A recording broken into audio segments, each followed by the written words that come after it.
제익은 손목시계를 힐끔 보았다. 오후 3시. 면접 시간이었다. 식당 안은 점심 장사를 마친 뒤 고요함으로 가득했다. 주방에서 설거지하는 소리만 물소리처럼 흘러나왔다.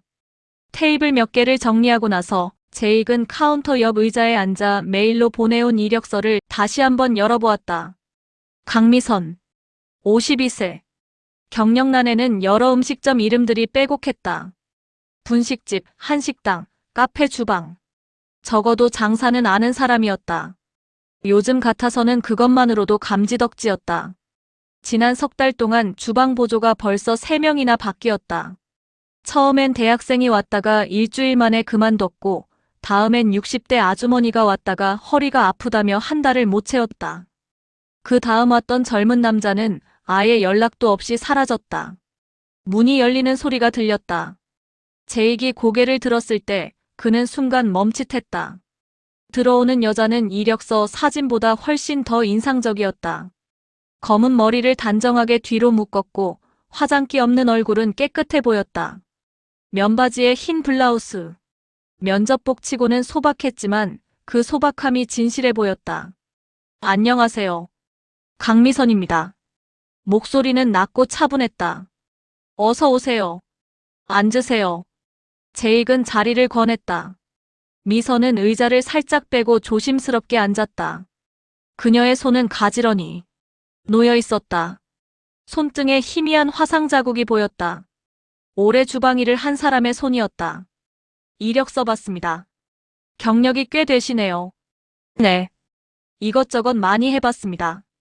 왜 그만두셨어요? 미선은 잠시 망설이는 듯 했다. 그러나 곧 담담하게 대답했다. 남편이 사고로 돌아가셨습니다. 그 후로 정신을 못 차리다가 이제 다시 일을 시작하려고요. 제익은 고개를 끄덕였다. 더 물어볼 말이 없었다. 사람은 누구나 사정이 있었다. 그 역시 그랬으니까. 여긴 생선구이 전문점입니다. 보셨겠지만 주로 고등어를 다루고요. 손이 많이 가는 편이에요. 괜찮겠어요? 괜찮습니다. 저 원래 생선 다루는 거 잘합니다. 미선의 눈빛이 처음으로 살짝 밝아졌다. 제익은 그 눈빛을 보며 결정을 내렸다. 더 이상 면접자를 기다릴 여유가 없었다. 그럼 내일부터 나오실 수 있어요? 네, 가능합니다. 출근은 오전 9시고 점심 준비하고 저녁까지 하면 대략 밤 9시 정도 됩니다. 대학가라 일요일은 쉽니다. 마음에 드네요. 미선은 일어서며 고개를 숙여 인사했다.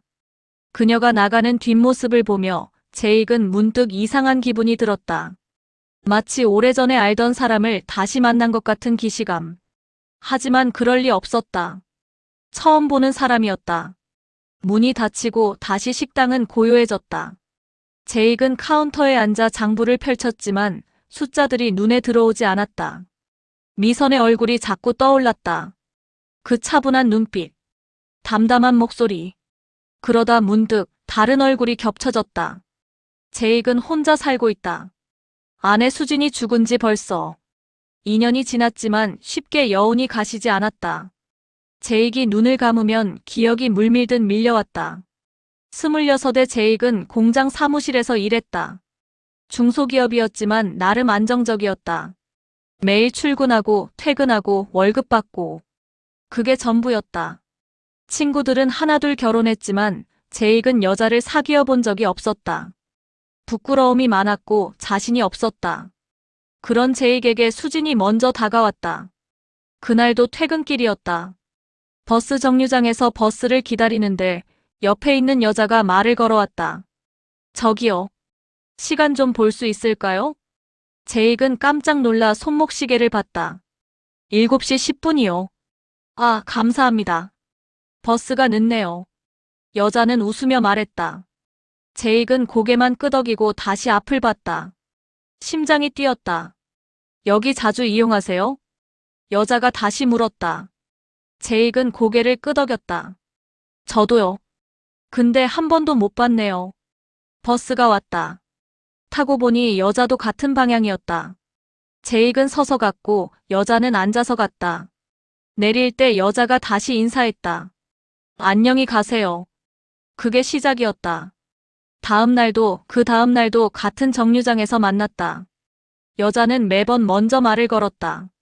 제익은 대답만 했다. 그렇게 일주일쯤 지났을 때 여자가 물었다. 저, 혹시 커피 한 잔 할래요? 제가 살게요. 제익은 거절할 수 없었다. 아니, 거절하고 싶지 않았다. 카페에서 마주 앉았을 때 여자가 자기소개를 했다. 전, 수진이에요. 박수진. 25이고 근처 병원에서 간호조무사로 일해요. 전, 한재익. 26이고 공장 사무실에서 일합니다. 수진은 웃었다. 보조개가 깊게 패였다. 재익 씨는 말이 별로 없으시네요. 네. 원래 그래요. 괜찮아요. 저는 말 많은 남자 안 좋아해요. 그날 이후로 둘은 자주 만났다. 수진은 밝았고 적극적이었다. 재익은 소극적이었지만 수진은 그런 재익을 좋아한다고 했다. 재익 씨는 조용하지만 든든해요. 곁에 있으면 안심이 돼요. 1년 후 둘은 결혼했다. 결혼식은 작았다. 하객도 얼마 없었다. 재익의 어머니는 재혼한 남편과 함께 왔고 수진의 부모님은 따뜻하게 맞아주었다. 신혼집은 작은 투룸이었지만 둘에게는 충분했다. 평범하고 도전을 싫어하는 제익의 결혼 생활이 시작되었다. 제익아, 우리 행복하게 살자. 첫날 밤 제익의 손을 잡으며 말했다. 제익은 고개를 끄덕였다. 그래. 행복하게 살자. 한 번도 이직을 하지 않고 회사에 충성을 다했지만 넉넉하게 살아갈 수는 없었다. 제익이 퇴직할 때 56세였다. 명예퇴직이었다. 아니, 명예라는 말은 포장일 뿐이었다. 회사가 어려워지면서 나이든 직원부터 정리했다. 퇴직금은 그럭저럭 괜찮았다. 1억이 조금 넘었다. 20년 넘게 일한 직장치고는 초라했지만 회사가 부도나지 않고 퇴직 때까지 존재한다는 게 감사했다. 퇴직하던 날, 제익은 회사 정문을 나서며 뒤를 돌아봤다. 23년. 청춘을 다 바친 곳이었다. 하지만 아쉬움보다는 안도감이 더 컸다. 이제 더 이상 아침 일찍 일어나지 않아도 됐다. 상사 눈치를 보지 않아도 됐다. 자유였다. 그런데 그 자유는 생각보다 무거웠다. 처음 한 달은 좋았다. 늦게까지 자고 TV를 보고 낮에 산책을 나갔다. 수진은 여전히 병원에서 일했다. 아침에 수진을 배웅하고 집안일을 조금 하고 점심을 먹고 오후에는 할 일이 없었다. 2달째부터 답답함이 밀려왔다. 오늘은 뭐 했어? 저녁에 퇴근한 수진이 물으면 제익은 대답할 말이 없었다. 그냥 집에 있었어. 매일 그러면 어떡해. 나가서 친구들도 만나고 그래. 수진의 말이 맞았다. 제익은 친구들에게 연락했다. 고등학교 동창 성우, 군대 동기 준석을 만나서 술을 마셨다. 야, 제익아, 너 이제 놀고 먹네. 성우가 농담조로 말했지만 제익은 웃을 수 없었다. 성우는 식당을 한다. 작은 매장이지만 맛집으로. 유명세를 떨치고 있고 준석은 공무원이었다. 안정적이었다. 너희는 좋겠다. 아직 일하니까. 뭐가 좋아. 너처럼 쉬고 싶다. 하지만 제익은 알았다. 그들은 진심이 아니었다. 일이 있다는 건 존재 이유가 있다는 뜻이었다. 제익은 이제 그게 없었다. 시간이 지나고 제익은 점점 우울해지기 시작했다. 아침에 일어나기가 싫었다. 일어나봤자 할 일이 없다. 거울을 보면 머리가 희끗희끗했고 배가 나왔고 얼굴에 주름이 깊었다.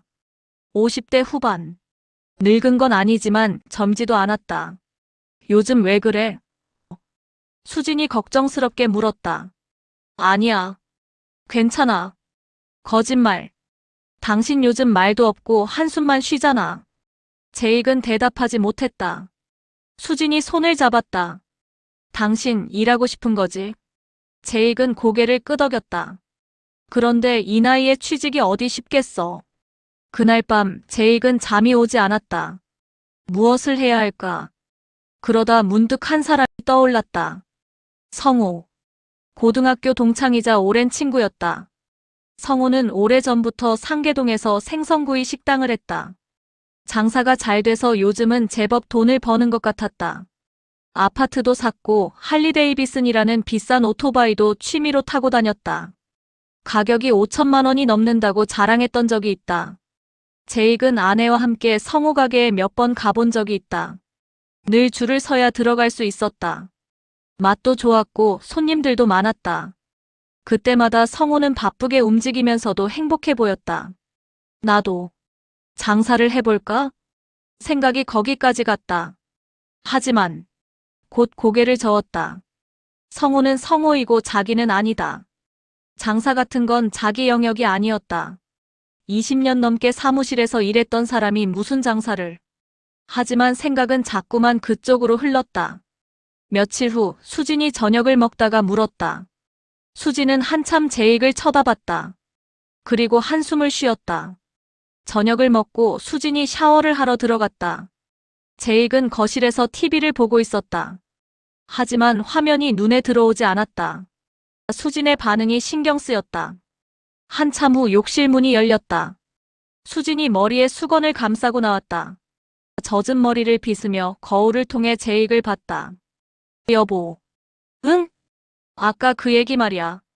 장사는 아무나 하는 게 아니야. 수진의 목소리는 단호했다. 알아. 근데 성우는 성우고 당신은 당신이야. 사람마다 맞는 게 있는 법이잖아. 하지만 지금 뭐라도 해야 하지 않을. 수진은 빗질을 멈추고 거울 속 제익을 봤다. 지금 당장 하는 게 아니라 일단 알아나 보자는 거야. 성우는 생선구이로 돈 많이 벌었잖아. 아파트도 좋은 데 사고 할리데이비슨도 타고. 성우도 아주 예전엔 직장 생활했었어. 나도 알아. 그때 우리 같이 가봤잖아. 맞아. 늘 줄 서는 집이잖아. 그만큼 잘 되는 거고. 수지는 빗을 내려놓고 돌아앉았다. 제익을 똑바로 봤다. 그래도 안 돼. 장사가 얼마나 힘든데 식당은 특히 더하고. 아침부터 밤까지 쉴 틈도 없이 일해야 하는 거 당신도 알잖아. 그리고 성공한다는 보장도 없어. 성우 씨는 운이 좋았던 거야. 100곳 중에 한두 집만 살아남는다고 하더라. 지금 퇴직금밖에 없잖아. 장사하다가 안 되면 어떡하려고 그래? 그 돈 다 날리면? 수진의 목소리에 걱정이 가득했다. 그래도 뭐라도 해야 하지 않을까? 퇴직금과 당신 월급으로 살아가기에는 시간이 너무 많이 남았어. 미진이도 아직 결혼도 안 했고 이대로는 안 될 것 같아. 알아. 당신 답답한 거 나도 알아. 근데 장사는 너무 위험해. 그럼 뭘 하라는 거야? 제익의 목소리가 커졌다. 수진이 놀란 표정을 지었다. 제익은 자기가 화를 낸 걸 깨닫고 진정했다. 미안해. 내가 너무 예민했어. 당신 마음 이해해.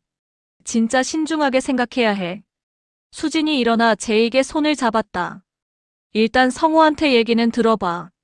그리고 우리 다시 생각해보자. 제익은 고개를 끄덕였다. 다음 날 제익은 성우에게 전화했다. 야, 성우야. 나 좀 만나자. 왜? 무슨 일 있어? 그냥 할 얘기가 있어서. 그래, 오늘 저녁에 우리 가게로 와. 밥 먹으면서 얘기하자. 제익은 성우의 식당으로 갔다. 평일인데도 손님이 많았다. 대기번호표를 받고 기다리는 손님들을 보며 부러움이 밀려왔다. 영업시간이 끝나고 드디어 자리에 앉았다. 성우가 주방에서 나와 반갑게 인사했다. 야, 제이가. 오랜만이다. 혼자 왔어? 응. 수진이는 집에 있어. 뭐 마실래? 소주? 아니, 난 괜찮아. 성우는 생선을 몇 마리 구워서 제익 앞에 앉았다. 그래서 무슨 얘기? 제익은 잠시 망설이다가 입을 열었다. 나 장사 좀 해볼까 하는데. 성우의 눈이 커졌다. 장사?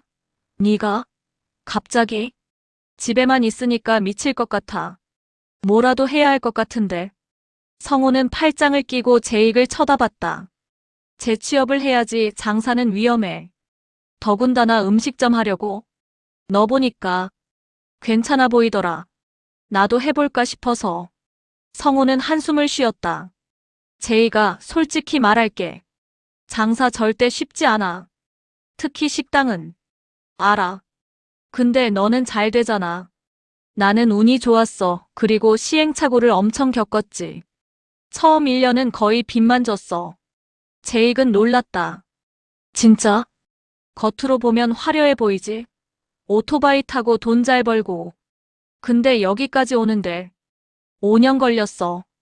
5년 동안 며칠 안 쉬고 일했어. 아침 6시에 나와서 밤 11시에 들어가. 명절도 없고 주말도 없어. 친구들이랑 술 먹을 시간도 없고 그냥 일만 해. 성우의 얼굴이 진지했다. 그리고 스트레스. 장난 아니야. 직원 관리, 재료 관리, 진상 손님 응대. 뭐 하나 쉬운 게 없어. 한 달에 한두 번은 이거 왜 하나 싶을 때가 와. 제익은 침을 삼켰다.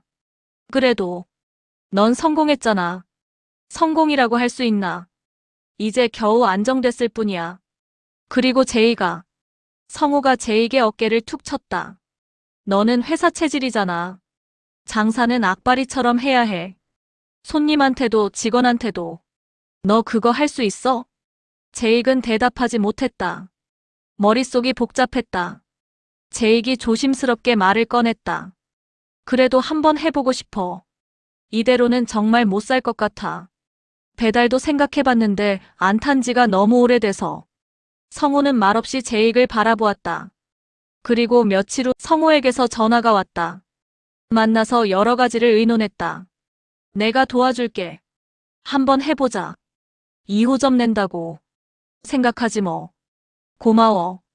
근데 재수 씨는 뭐래? 제익은 난처한 표정을 지었다. 반대해.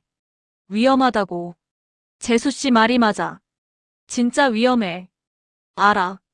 근데 네가 정말 하고 싶으면 재수 씨를 설득해야지. 제익은 고개를 끄덕였다. 집으로 돌아오는 길 제익의 마음은 더 무거워졌다. 성우의 말이 맞다. 장사는 쉽지 않고 위험하다. 하지만 그래도 하고 싶었다. 이대로는 안 된다. 집에 들어서자 수진이 거실에서 TV를 보고 있었다. 왔어? 성우 만났어? 응. 뭐래? 제익은 소파에 앉아 한숨을 쉬었다. 힘들대. 엄청 힘들고 위험하대. 그것 봐. 내 말이 맞지? 그래도 하고 싶어. 수진의 얼굴이 굳었다. 미안해. 나 진짜 이대로는 못 살 것 같아. 한 번만 기회를 줘. 제발. 제익의 눈에 간절함이 가득했다. 수진은 한참을 말없이 제익을 쳐다봤다. 그리고 결국 한숨을 쉬었다. 알았어. 대신 조건이 있어. 제대로 배우고 해. 그냥 돈 들이부어서 하는 거 아니고. 성우한테 배우든지 아니면 어디 가서 일해보든지. 그렇게 해서 확신이 서면 그때 하는 거야. 제익은 고개를 끄덕였다. 알았어. 그렇게 할게. 그리고 절대 무리하지 마. 퇴직금 다 날릴 생각하지 말고. 응. 고마워, 여보. 제익은 수진을 꼭 안았다. 우리 꼭 성공하자. 하지만 수진은 여전히 불안했다. 그렇게 제익의 새로운 도전이 시작됐다. 우선 시세를 알아보기로 했다. 부동산 사장 소개로 제익은 가게 자리 몇 개를 둘러봤다. 생각해보고 연락드릴게요. 집으로 돌아와 수진과 상의했다. 자리는 몇 개 괜찮은 것 같아. 그런데 뭘 팔지가 문제야. 뭘 팔다니. 당연히 생선구이지. 성우가 똑같이 하라고 할까? 장사 가르쳐준다는 게 그 말 아닐까? 다음 날 제익은 성우의 식당으로 다시 찾아갔다. 성우야, 진지하게 부탁하고 싶은 게 있어. 아침 준비를 하던 성우가 손을 멈추고 제익을 봤다. 뭔데? 여기서 일하면서 배우고 싶어. 돈은 안 받아도 돼. 그냥 장사가 뭔지 제대로 알고 싶어. 성우는 웃으며 말했다. 당연하지. 여기서 배우고. 똑같은 2호점 만들어야지. 근데 조건이 있어. 진짜 직원처럼 해야 돼. 배우러 온 거 티내지 말고. 아침 6시 출근, 밤 10시 퇴근. 그리고 최소 석 달은 해야 돼. 제대로 배우려면 그 정도는 봐야 하니까. 석 달? 물론이지. 성우는 제익의 어깨를 툭 쳤다. 좋아. 내일부터 나와. 아, 그리고 제이가 힘들어도 참아. 장사가 뭔지 제대로 느껴봐야 나중에 네가 할 때 후회 안 해. 제익은 고개를 끄덕였다. 집으로 돌아와 수진에게 말했다. 여보, 나 성우 가게에서 3달 동안 일하면서 배우기로 했어. 진짜? 성우가 허락했어? 응, 직원처럼 일하면서 배우는 거야. 수진은 안도한 표정을 지었다. 다행이다. 그래, 그렇게 해. 제대로 배우고 와. 다음 날부터 제익의 새로운 생활이 시작됐다. 새벽 5시 반에 일어났다. 씻고 나가니 6시였다. 식당에 도착하자 성우가 이미 나와 있었다. 왔어? 옷 갈아입어. 거기 직원 옷 있어. 제익은 검은색 티셔츠와 앞치마를 입었다. 이상한 기분이었다. 20년 넘게 와이셔츠와 넥타이를 매던 사람이 이제 식당 직원 옷을 입다니. 자, 일단 청소부터 시작하자. 성우가 걸레를 건넸다. 제익은 바닥을 닦았다. 홀, 주방, 화장실 구석구석. 땀이 났다. 청소가 끝나자 성우가 말했다. 이게 제일 중요해. 냉장고를 열자. 생선이 박스째 쌓여 있었다. 하루에 100마리 정도 쓰는데 아침에 미리 손질해둬야 해. 봐봐. 성우가 생선 한 마리를 꺼냈다. 칼로 능숙하게 비늘을 긁어냈다. 배를 갈라. 내장을 제거했다. 깨끗이 씻고 물기를 닦았다. 손질된 고등어를 트레이에 담았다. 이렇게 하면 돼. 해봐. 제익이 칼을 잡았다. 어색했다.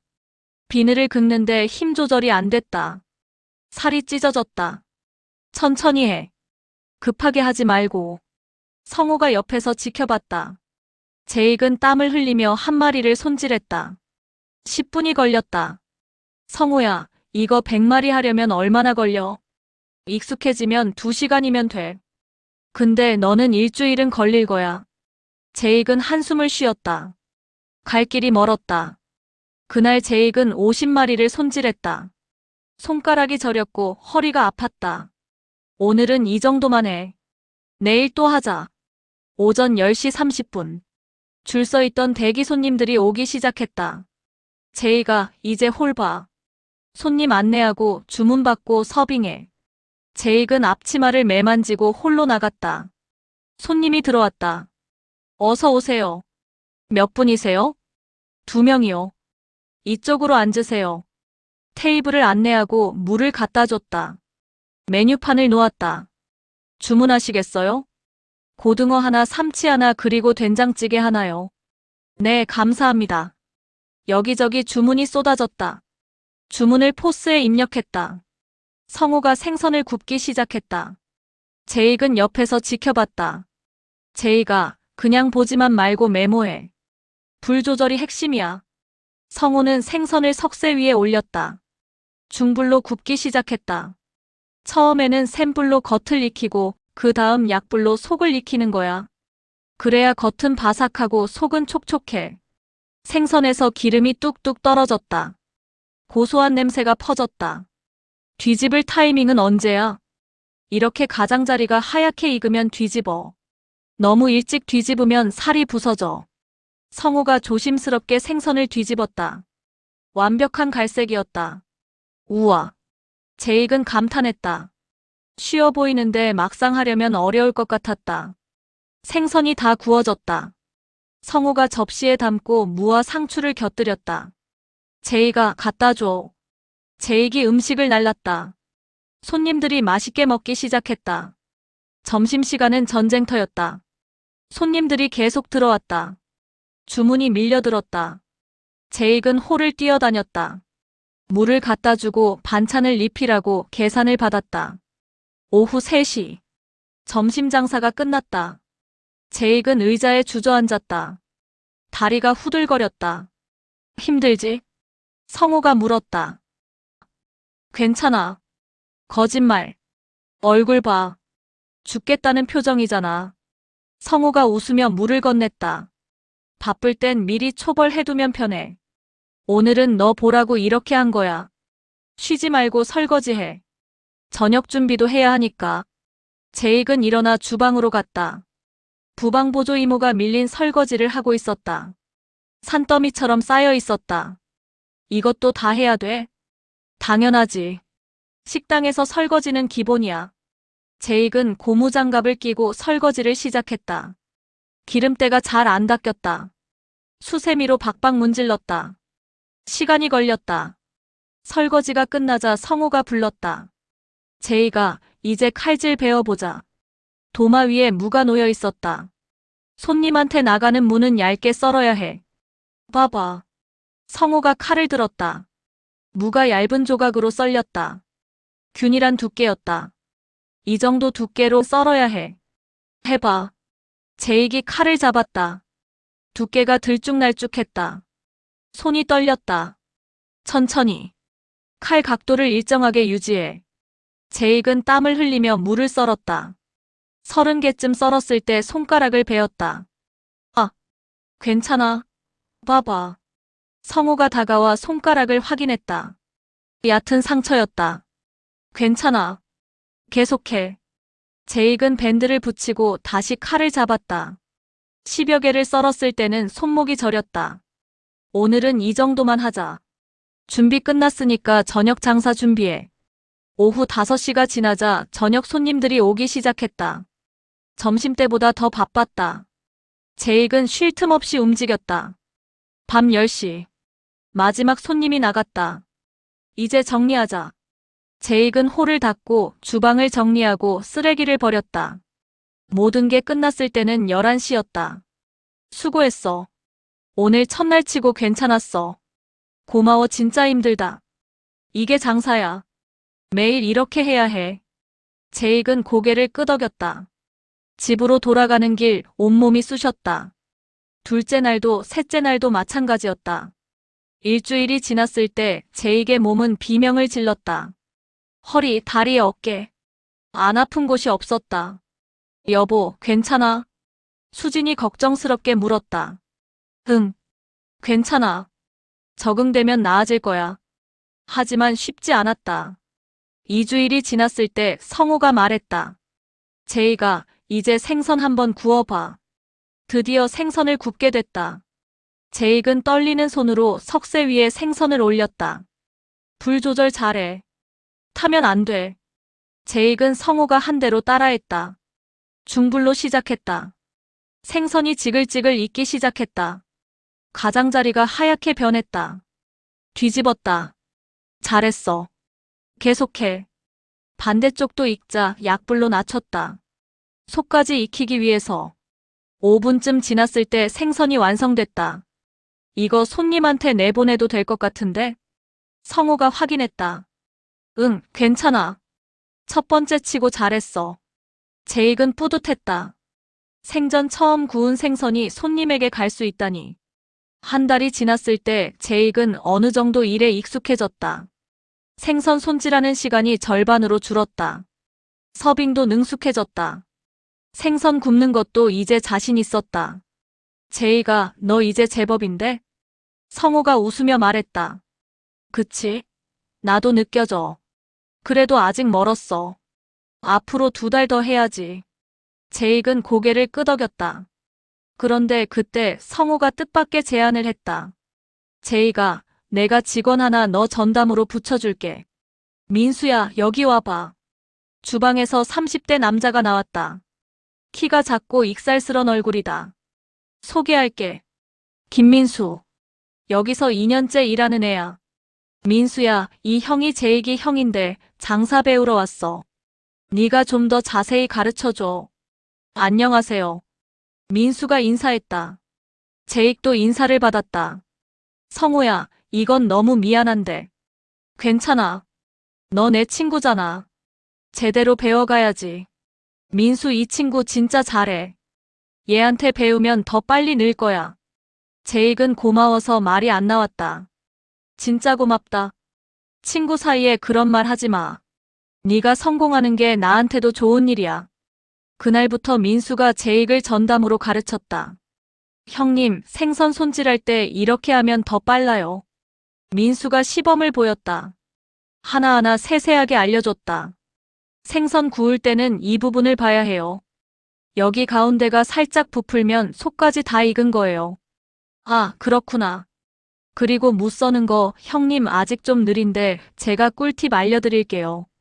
민수는 인내심이 많았다. 제익이 실수해도 화내지 않고 다시 가르쳐줬다. 저도 처음엔 형님보다 더 못했어요. 2달이 지났을 때 제익은 거의 완벽한 수준에 도달했다. 모든 것이 자연스러웠다. 손님 응대도 능숙해졌다. 제이가 너 이제 진짜 프로 같은데? 성호가 감탄했다. 다 너랑 민수 덕분이야. 이 정도면 네 가게 차려도 되겠어. 제익의 가슴이 뛰었다. 드디어 자기 가게를 차릴 수 있다는 뜻이었다. 3달째가 거의 끝나갈 무렵 성호가 제익을 불렀다. 제이가 마지막으로 영업 노하우 알려줄게. 영업 노하우. 장사는 맛도 중요하지만 시스템이 중요해. 성호는 아무 생각 말고 자기와 똑같은 방식으로 운영하고 더하지도 빼지도 말라 한다. 그리고 월급 제때 주고 쉴 때 쉬게 해주고 존중해줘. 그게 다야. 그리고 마지막으로 가장 중요한 거. 뭔데? 포기하지 마. 힘들어도. 버티면 기회가 와. 제익은 성호의 손을 꽉 잡았다. 진짜 고마워. 평생 못 잊을 거야. 친구 사이에 그런 말 하지 마. 그리고 나 진짜 너 잘 됐으면 좋겠어. 3달 후 제익은 성호의 식당에서의 마지막 날을 맞았다. 직원들이 작은 송별회를 열어줬다. 형님, 대박 나세요. 민수가 말했다. 민수야, 너도 고마워. 많이 배웠어. 제가 더 배웠어요. 형님 보면서 열정이 뭔지 알았어요. 성호가 잔을 들었다. 제이가 우리 친구 끝까지 가자. 건배. 건배. 모두가 잔을 부딪혔다. 집으로 돌아오는 길 제익은 가슴이 벅찼다. 3달 동안 정말 많이 배웠다. 이제 준비가 됐다. 여보, 나 이제 가게 차릴 준비됐어. 제익이 수진에게 말했다. 수진은 제익의 거칠어진 손을 잡았다. 고생 많았어. 이제 시작해보자. 응.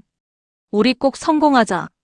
제익은 다음 날부터 이전에 봐둔 가게 자리와 더불어 새로 알아보기 시작했다.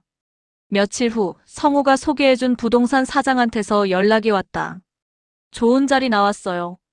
골목 어귀인데 유동인구 괜찮아요. 마음에 들었다. 제익은 수진과 함께 자리를 보러 갔다. 10평이 조금 넘는 가게였다. 깨끗했고 위치도 나쁘지 않았다. 여기 어때? 좋은 것 같아. 당신 생각은? 나도 좋아. 여기서 시작하자. 제익은 계약을 했다. 보증금 2천만 원, 월세 150만 원, 권리금 4천만 원 게다가 집기와 인테리어 등 부담되는 금액이었지만 할 수 있을 것 같았다. 인테리어를 시작했다. 성호가 추천해준 업체였다. 깔끔하고 심플하게. 테이블 6개. 주방은 좀 크게 효율적으로. 한 달 후 모든 준비가 끝났다. 간판을 달았다. 한재익 생선구이. 단순하지만 정직한 이름이었다. 오픈 날짜를 잡았다. 성호와 민수도 축하하러 오기로 했다. 드디어구나. 수진이 말했다. 응, 드디어. 제익은 가게를 둘러봤다. 자기 가게, 자기 식당. 꿈만 같았다. 잘할 수 있을까? 당연하지. 당신 3달 동안 열심히 배웠잖아. 그래. 열심히 하자. 개업식을 하지 않고 가기로 했다. 오픈 당일. 손님 7팀을 받았다. 동네 사람들이었다. 제익은 떨리는 손으로 생선을 구웠다. 성호한테 배운 대로. 정성껏. 한 마리 한 마리. 맛있네요. 손님들이 만족했다. 제익은 가슴이 벅찼다. 이제 시작이다. 한 달이 지나자 손님이 늘기 시작했다. 3달 후에는 점심과 저녁의 자리가 꽉 찼다. 여보, 대박이야. 수진이 기뻐했다. 제익도 행복했다. 자기가 가치 있다는 느낌. 처음 느껴보는 감정이었다. 장사는 계속 잘 됐다. 반년 후에는 한 달에 500만 원 정도 남았다. 1년 후에는 투자한 돈을 모두 회수했다. 여보, 우리 해냈어. 그러게. 믿기지 않아. 제익과 수지는 서로를 꼭 안았다. 행복했다. 정말 행복했다.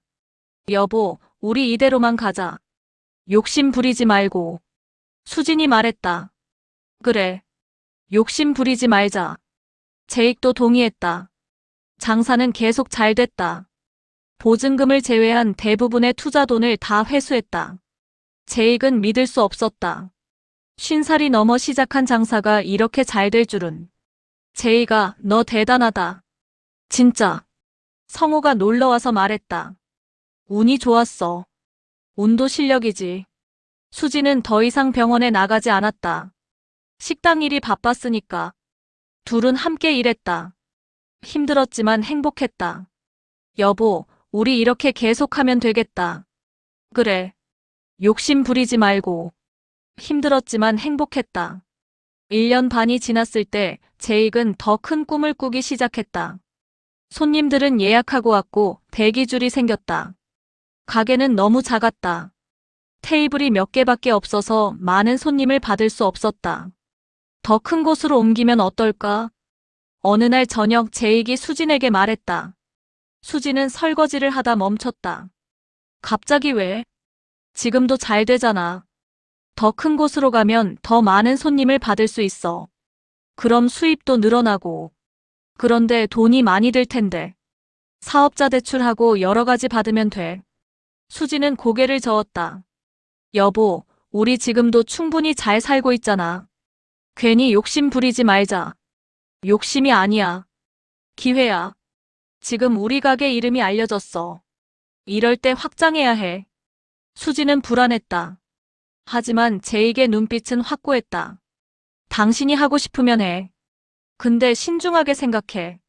제익은 이미 마음을 정했다. 더 큰 자리를 찾아 나섰다. 대로변. 40평. 유동인구도 많았다. 하지만 월세가 400에. 보증금이 5천이었다. 권리금도 상당하다. 비싸긴 한데 자리가 좋아서 그래. 여기서 잘하면 진짜 대박이야. 제익은 계산을 했다. 보증금 5천, 인테리어 3천, 집기 구입 2천, 많이 필요했다. 지금까지 모은 돈과 부족한 8천만 원은 대출을 받아야 했다. 8천만 원이나? 수지는 놀랐다. 괜찮아. 장사 잘 되면 금방 갚을 수 있어. 만약에 안 되면? 안 될 리 없어. 지금도 잘 되는데. 수지는 더 이상 반대하지 못했다. 제익의 결심을 꺾을 수 없었다. 대출을 받았다. 은행에서 3천만 원, 저축은행에서 5천만 원. 이자가 높았지만 어쩔 수 없었다. 가게를 인수했다. 철거하고 새로 인테리어를 했다. 제익의 마음대로 깔끔하고 모던하게. 테이블을 12개 놓았다. 주방도 넓었다. 사장님, 여기 좋네요. 따라온 직원들이 말했다. 그치? 여기서 크게 해보자. 간판을 새로 달았다. 앞으로 지점도 낼 수 있을 것 같았다. 오픈 준비를 하면서 제익은 들떠 있었다. 수지는 조용했다. 가끔 한숨을 쉬었다. 여보, 왜 그래? 걱정돼? 응. 좀. 괜찮아. 잘 될 거야. 제익은 수진을 안아줬다. 수지는 제익의 품에 얼굴을 묻었다. 당신만 믿을게. 오픈 날짜를 잡았다. 자, 이제 시작이다. 새 가게를 연 첫 주 손님은 기대만큼 오지 않았다. 오픈 첫날은 그럭저럭 괜찮았다. 호기심에 온 손님들이 있었고 지인들도 왔다. 하지만 한 달 후부터 확연히 줄었다. 점심시간에 테이블 절반이 비었고 저녁에도 마찬가지였다. 왜 이러지? 제익은 당황했다. 위치가 좋다고 했는데 생각보다 유동인구가 적었다. 대로변이긴 했지만 사람들은 그냥 지나쳤다. 간판을 봐도 들어오지 않았다. 2달이 지났다. 매출은 처음 가게의 절반도 안 됐다. 월세 400에 대출 이자와 인건비가 덮쳐 재료비까지 하면 완전 적자였다. 여보, 어떡하지? 수진이 불안한 얼굴로 물었다. 제익도 답이 없었다. 조금만 기다려봐. 입소문 나면 나아질 거야. 하지만 입소문은 나지 않았다. 오히려 소문은 처음 가게에서 났다. 3달째 제익은 초조해지기 시작했다. 밤에 잠이 오지 않았다. 통장 잔고를 확인하면 가슴이 답답했다. 여유 자금이 빠르게 줄어들고 있었다. 메뉴를 바꿔볼까? 가격을 낮춰볼까?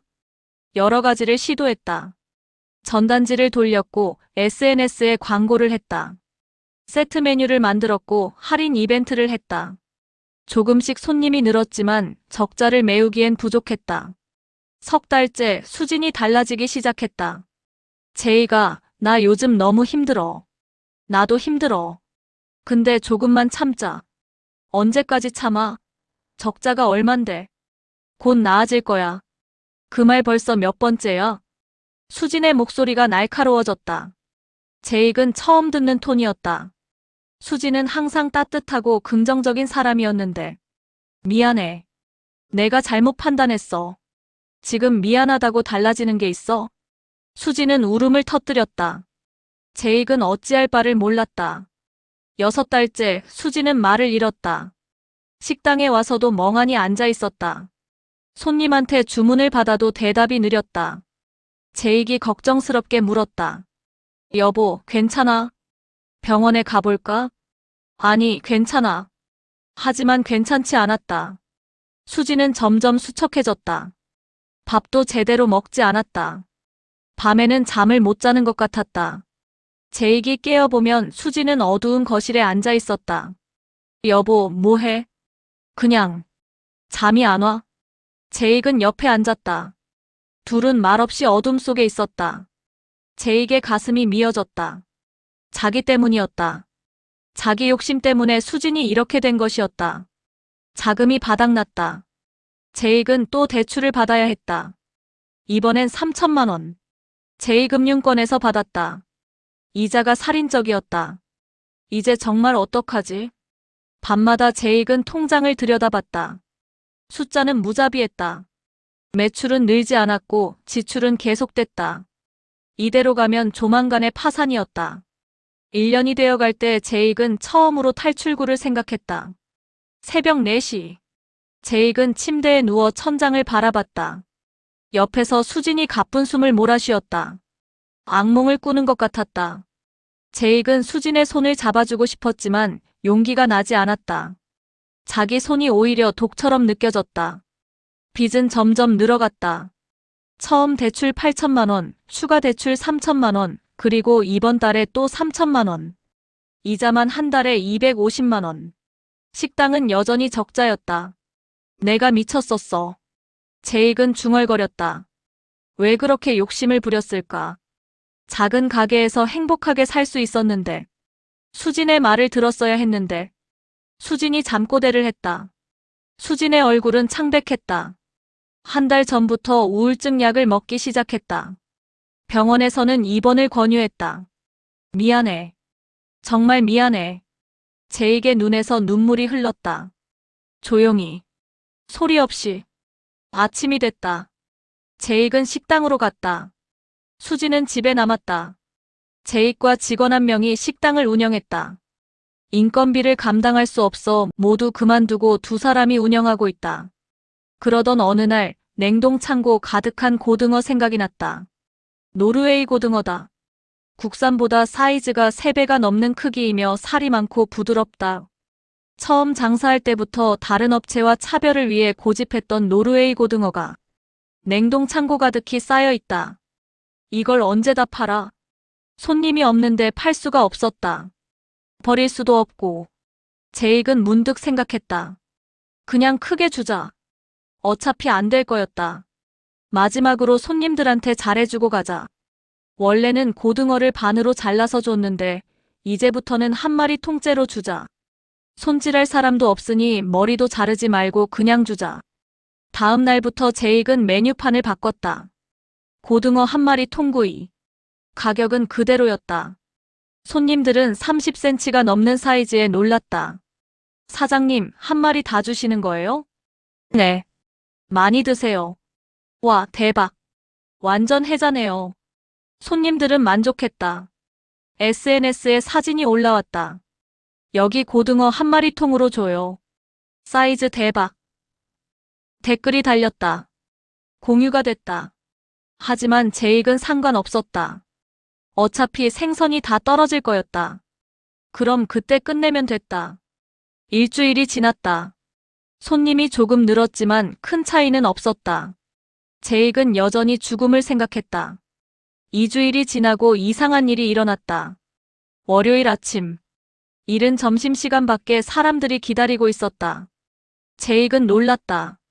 오픈 시간 전인데요. 직원들이 별로 없어 늦게 열어요. 알아요. 기다릴게요. 인스타에서 보고 왔어요. 제익은 얼떨떨하게 문을 열었다. 손님들이 들어와 자리에 앉았다. 점심시간이 되자 더 많은 손님이 왔다. 테이블이 다 찼다. 대기하는 사람들도 생겼다. 무슨 일이지? 제익은 이해가 안 됐다. 하지만 손님들을 받아야 했다. 정신없이 생선을 구웠다. 한 마리씩 통으로. 손님들은 사진을 찍었고 계산하며 말했다. 사장님, 여기 완전 가성비 맛집이에요. 또 올게요. 저녁 시간도 마찬가지였다. 제익은 하루 종일 쉴 틈이 없었다. 마지막 손님을 보내고 시계를 보니 밤 11시였다. 오늘 뭐가 어떻게 된 거지? 제익은 매출을 계산했다.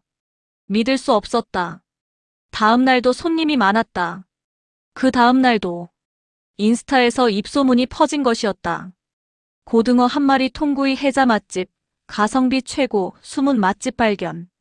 게시물이 수백 개씩 올라왔다. 제익은 생선을 급하게 더 주문해야 했다. 급하게 알바를 구하고 이전에 근무하던 사람들에게 전화도 돌렸다. 생선 창고가 비기 시작했다. 다행히 거래처에 연락하니 바로 보내줬다. 한 달 후 매출은 안정적으로 올랐다. 적자에서 벗어나 드디어 흑자가 났다. 한 달에 500만 원. 많지는 않았지만 희망이 보였다. 지금까지 장사 이야기를 꺼내지 않던 제익은 수진에게 전화했다. 수진아, 장사가 잘 돼. 드디어 잘 돼. 정말? 수진의 목소리는 여전히 힘이 없었다. 여태껏 일부러 말 안 했는데 이제 진짜 자리 잡았어. 오늘도 손님이 엄청 왔어. 이제 좀 나아질 것 같아. 그래. 다행이다. 하지만 수진은 기뻐하지 않았다. 목소리는 무덤덤했다. 제익은 불안했지만 일단 긍정적으로 생각하기로 했다. 조금만 더 힘내. 이제 정말 괜찮아질 거야. 2달 후 매출은 더 올랐다.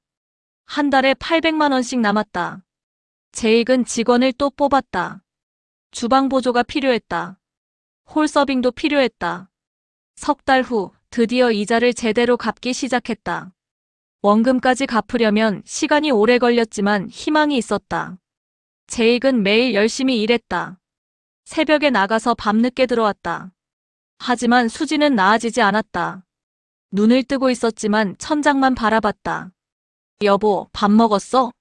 아니. 왜 안 먹어? 내가 반찬 해놨잖아. 배 안 고파. 제익은 손을 잡았다. 수진의 손은 얼음처럼 차가웠다. 병원에 가자.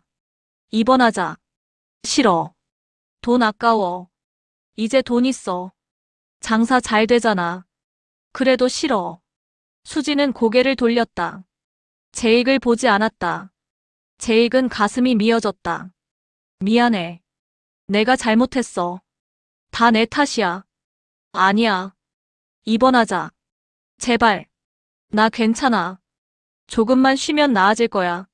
하지만 나아지지 않았다. 몇 달 후. 제익이 저녁 늦게 집에 들렀을 때였다. 화장실에 불이 켜져 있었다. 수진이 안에 있었다. 여보? 제익이 문을 두드렸고 대답이 없었다. 여보, 괜찮아? 여전히 대답이 없었다. 제익은 불안해져서 문을 열었다. 수진이 쓰러져 있었다. 바닥에 약병이 굴러다녔다. 빈병. 제익의 머리가 하얘졌다. 수진아! 수진아! 제익은 수진을 흔들었다. 반응이 없어 구급차를 불러 병원으로 갔다. 응급실 위세척 후 의사가 나와서 말했다. 생명에는 지장 없습니다. 그런데 우울증이 심한 상태입니다. 꼭 입원 치료를 받으셔야 합니다. 제익은 고개를 끄덕였다. 수지는 의식을 회복했지만 말이 없었고 제익을 보지 않았다. 일주일 후 수지는 퇴원했고 집으로 돌아왔다. 제익은 도우미를 고용했다. 낮에 수진을 돌봐주는 사람이었다. 자기는 식당에 가야 했으니까. 조금만 참아. 금방 좋아질 거야. 하지만 수진은 대답하지 않았다. 제익이 저녁에 집에 돌아왔을 때 집이 조용했다. 이상했다. 도우미는 6시에 퇴근했다. 수진 혼자 있어야 했다. 수진아. 제익은 집안을 돌아다녔다. 거실, 주방, 화장실. 아무도 없었다. 침실 문을 열었다. 수진이 침대에 누워 있었다. 너무 조용히. 제익은 다가가 수진의 손을 잡았다. 차가웠다. 제익의 목소리가 떨렸다. 수진아. 수진아. 그제야 깨달았다. 수진이 떠났다는 것을. 제익은 무너졌다. 내가 잘못했어. 내가. 하지만 수진은 대답하지 않았다. 장례식은 조용했다. 제익의 친구 몇 명, 수진의 친척 몇 명. 제익은 3일 동안 영정 앞에 앉아 있었고, 사람들이 위로의 말을 건넸지만 귀에 들어오지 않았다.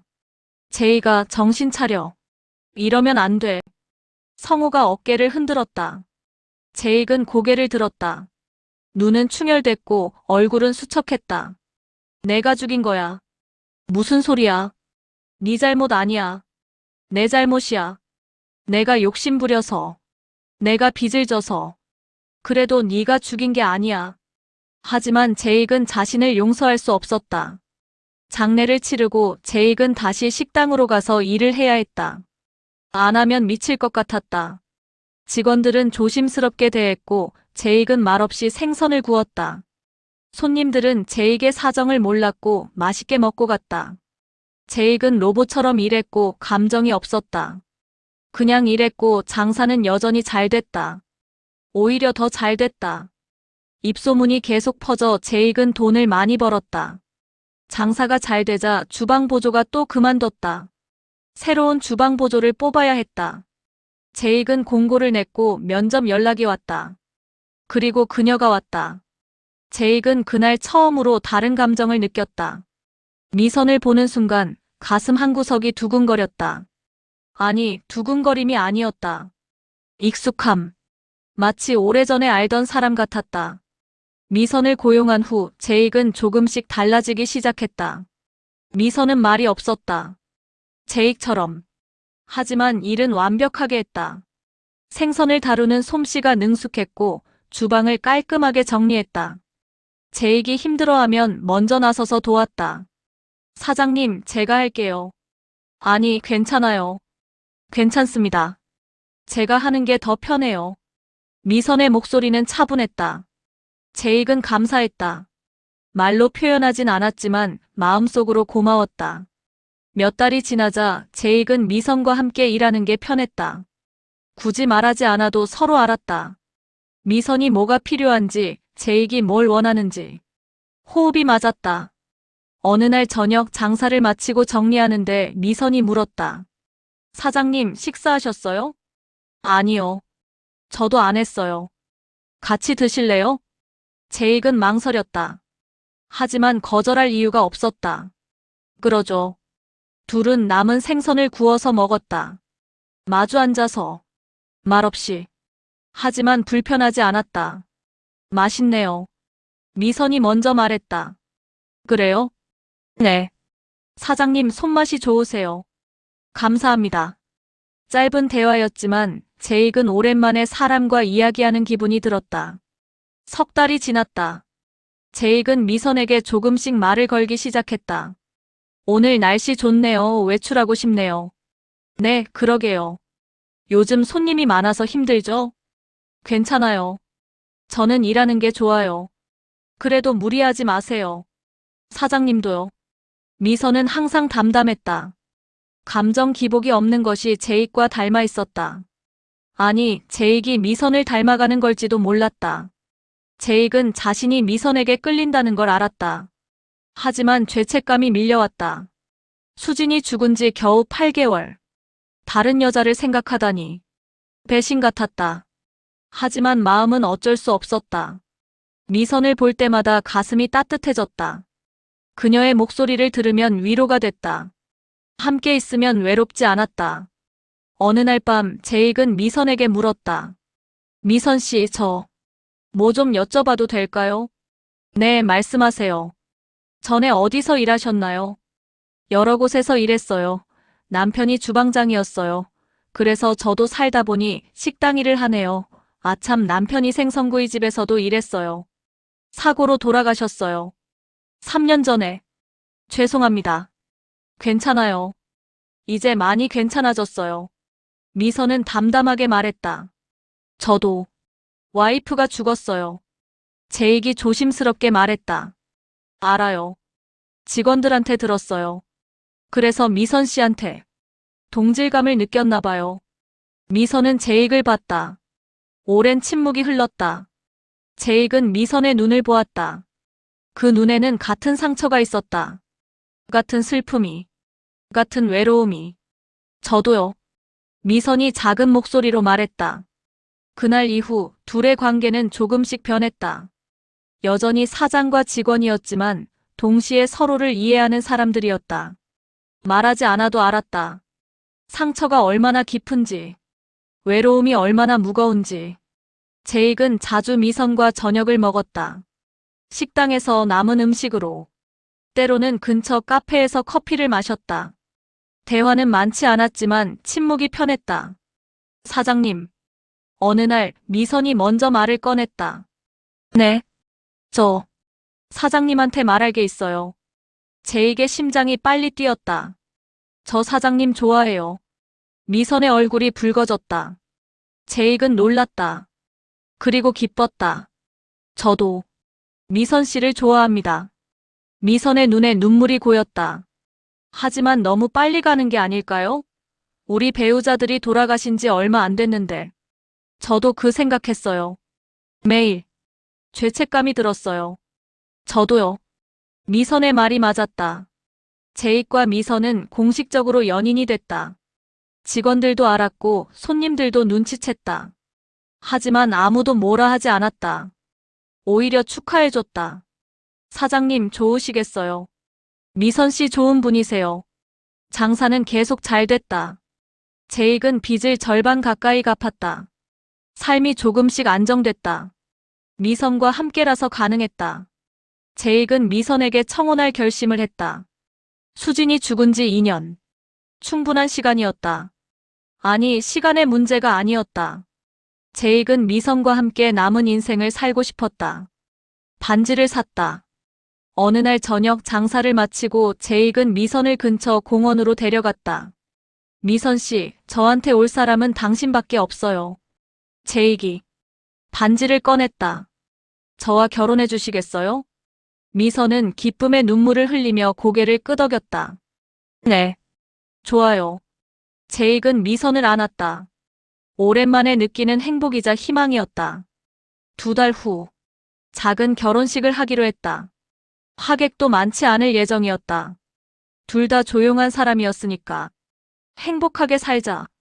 미선이 수줍게 웃었고 제익도 웃었다. 제익은 인생이 다시 시작되는 것 같았다. 힘든 시간을 지나서 이제는 행복할 수 있을 것 같았다. 미선과 함께라면. 결혼을 한 달 앞둔 어느 날. 제익은 식당에서 저녁 준비를 하고 있었다. 미선은 주방에서 설거지를 하고 있었다.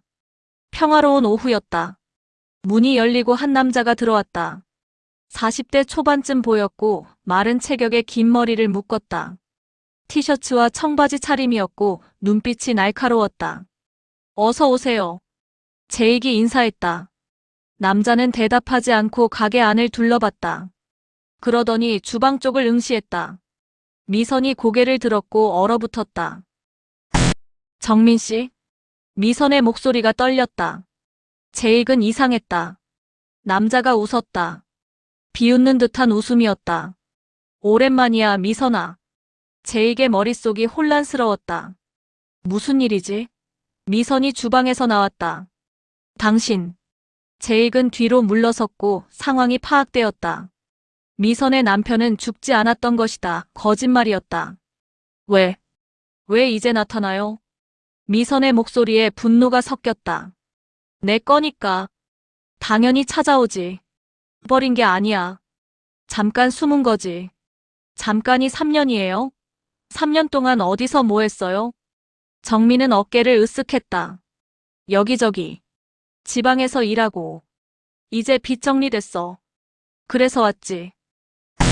말도 안 돼. 말이 되든 안 되든 우린 아직 부부야. 법적으로. 제익이 끼어들었다. 잠깐만요. 미선 씨는 이제 나와 결혼하기로 했어요. 정민이 제익을 받고 비웃었다. 누구세요? 한제익입니다. 미선 씨의 약혼자고요. 약혼자? 웃기네. 제익은 말문이 막혔다. 미선이 울음을 터뜨렸다. 그만 나가주세요. 제익이 정민에게 말했다. 싫은데요. 내 와이프 데리러 왔으니까. 미선 씨는 당신한테 안 갈 거예요. 그건 미선이가 결정할 일이지 당신이 결정할 일이 아니잖아요. 정민이 미선을 봤다. 미선아, 같이 가자. 다시 시작하자. 싫어. 미선이 고개를 저었다. 나 진심이야. 미안했어. 그때는 어쩔 수 없었어. 이제 와서 미안하다고 다 되는 줄 알아? 얼마나 힘들었는지 알아? 단호한 미선의 모습에 정민의 얼굴이 굳었다. 정민이 제익을 봤다. 당신 장사 잘 되죠? 그게 무슨 상관이요? 상관 많죠. 정민이 가게를 둘러봤다. 여기 위생 상태가 좀 그렇네요. 신고하면 문제 되겠는데요? 제익의 얼굴이 굳었다. 협박하는 거요? 협박이 아니라 사실이잖아요. 여기 위생 상태 완벽해요. 그래요? 그럼 보건소에서 나와서 확인해보면 알겠네요. 요즘 보건소 칼 같거든요.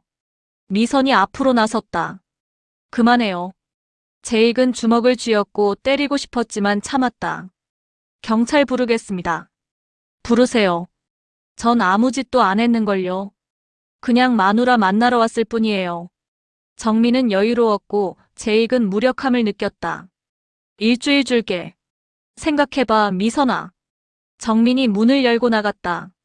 문이 닫히고 침묵이 흘렀다. 미선이 주저앉았다. 제익이 옆에 앉았다. 괜찮아요. 우리 이길 수 있어요. 어떻게요?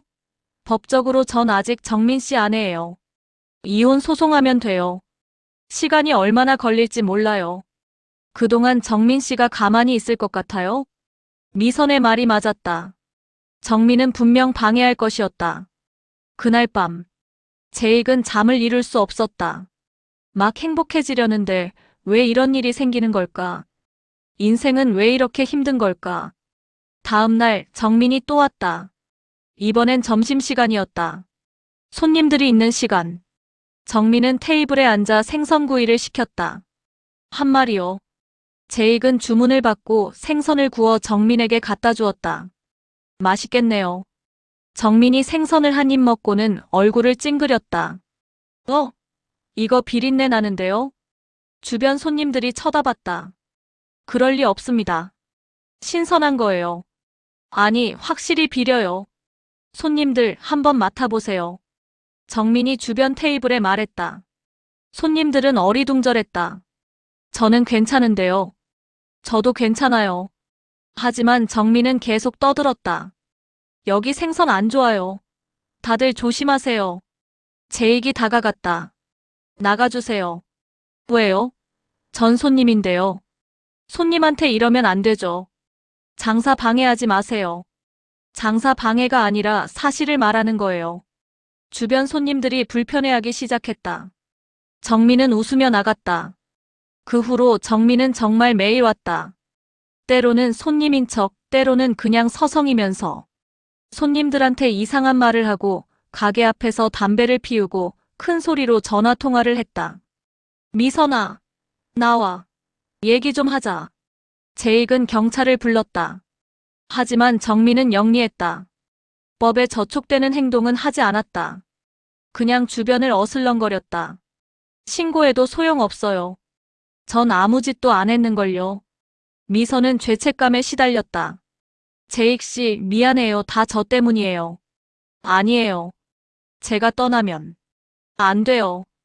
제익은 미선을 꼭 안았다. 절대 놓고 싶지 않았다.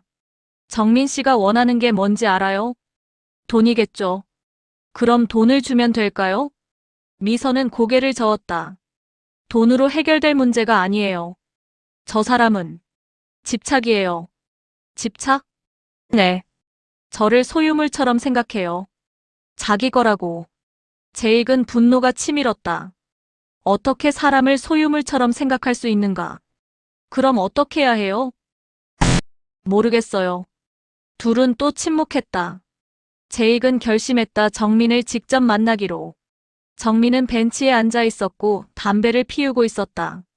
오셨네요. 네. 제익은 옆에 앉았다. 정민이 담배를 끄고 제익을 봤다. 무슨 얘기하고 싶으세요? 당신이 원하는 게 뭔가요? 미선이요. 미선 씨는 당신 안 좋아해요. 지금이야 그렇죠. 제익은 물었다. 그게 사랑인가요? 정민은 대답하지 못했다. 미선 씨는 지금 저와 함께 있을 때 행복해요. 당신과 있을 땐 괴로워하고요. 그건 당신 착각이에요. 아니에요. 제가 매일 보니까 알아요. 제익은 주머니에서 봉투를 꺼냈다. 이거 받으세요. 뭔데요?